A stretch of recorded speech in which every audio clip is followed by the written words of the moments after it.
C'est aussi fidéliser vos talents, hein. Quand je dis talent, c'est pas forcément les surdiplômés à la tête de service et de direction. Vous avez des talents partout dans votre entreprise. Les fidéliser, c'est aussi donc leur démontrer qu'eux aussi ont un accès à l'amélioration et à l'évolution de leur profession et de leur métier. On vous a dit l'obligation d'avoir au moins une évolution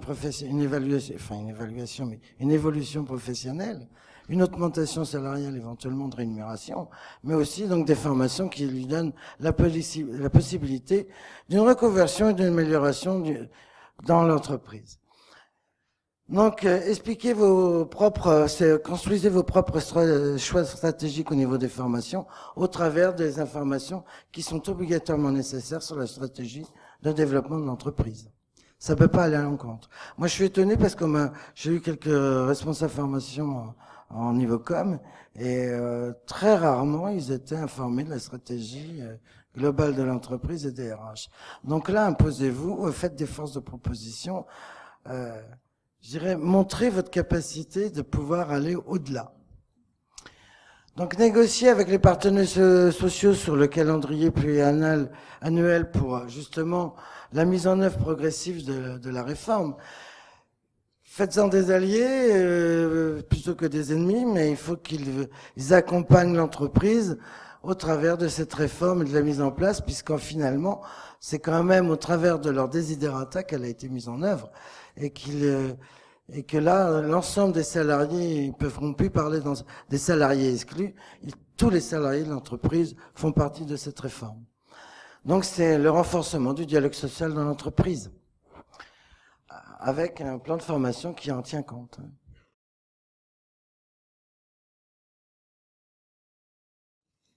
Donc, on a parlé de la GPEC, effectivement, parce que dans votre plan de formation sur accord d'entreprise, bien sûr, et la négociation GPEC, vous allez avoir un plan de formation pluriannuel.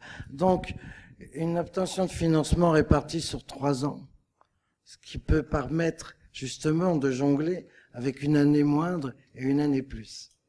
Ce qui n'est pas le cas quand on fait un plan annuel.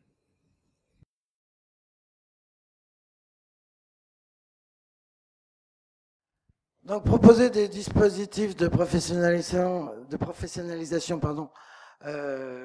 qui sont plus en proximité par rapport à votre activité et la réalité des postes de travail. Ça, c'est le bénéfice de cette réforme. C'est-à-dire qu'on va vraiment dans le cœur de votre activité et dans le cœur du métier qui vous sont nécessaires et dans ceux qui vous sont nécessaires à plus ou moins long terme. Donc, c'est-à-dire chaque collaborateur à définir ses objectifs par la professionnalisation, mettre en œuvre ses entretiens, élaborer des contrats de parcours. Pensez que aujourd'hui, par rapport à l'intégration, vous avez l'intégration au niveau des parcours de professionnalisation et l'alternance. Le tutorat est devenu obligatoire, donc contrat de tutorat. Définissez la forme, les actions et la mission du tuteur, ce qui n'est pas souvent le cas. Donc, contrat tutorat est important pour une bonne gestion justement du suivi du tutoré et de la mise en œuvre et de son évolution par rapport à ses compétences et ce qu'on attend de lui.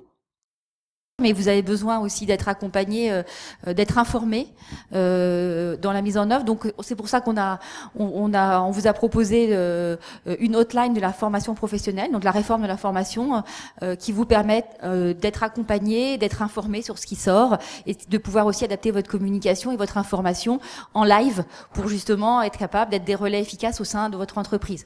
Donc c'est des éléments qui peuvent vous permettre de vous accompagner pour sécuriser à la fois la prise en main de la réforme et la manière dont vous allez pouvoir la mettre en œuvre de manière la plus appropriée en fonction de la situation de votre entreprise.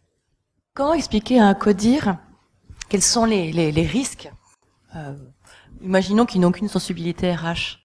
C'est qu'il y a un risque contentieux, d'accord ? Puisque le plan de formation disparaît, on s'imagine qu'il n'y a plus d'obligation de former si, il y a toujours cet article 63-21, donc il y a un risque contentieux, et il y a des risques financiers, avec les amendes qui vont autour, d'abord du fait de ne pas avoir formé quelqu'un à son poste, de ne l'avoir pas maintenu employable, ou de n'avoir pas réalisé son parcours, etc., etc., etc. Donc il y a deux risques, contentieux et deuxième risque, financier.